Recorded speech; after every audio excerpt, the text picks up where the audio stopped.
my dad was pretty excited about this new toolkit that we got from VEVOR. It's the Helicoil Thread Repair Kit, and it's going to be a real gem in our garage, especially if you're into DIY projects like we are.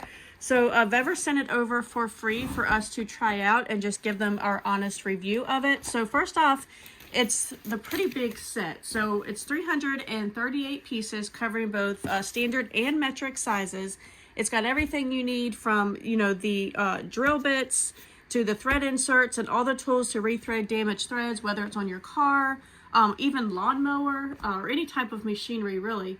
You've got sizes from M5 up to M12 and 1/4 inch to up to 1/2 inch. So it's pretty versatile for almost any kind of repair. What my dad said that he liked the best is that these inserts are made from high-strength stainless steel, so they're really built to last. Plus the drill bits and the taps are heat treated for durability, so you can tell this kit was made with quality in mind. These tools feel really solid, and we're not worried about them breaking under pressure.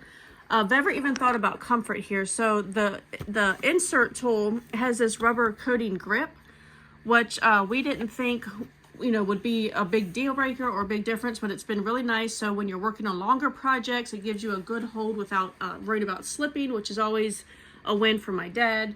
And all this fits neatly into this storage case. So it's super to keep everything in one place and make it easy to bring along for different jobs around the house or even on the road. So if you're like us and you spend a lot of time fixing things up in the garage or, helping family members and friends out with repairs, then this tool set really just makes a lot of sense. It's got the quality, it's got the variety, and it's organized. So you're not, digging around and spending time looking for the right tools. So honestly, we're really glad that we got it. So yeah, definitely worth checking out if you're after a solid rethreading kit, and you can grab it now on Amazon.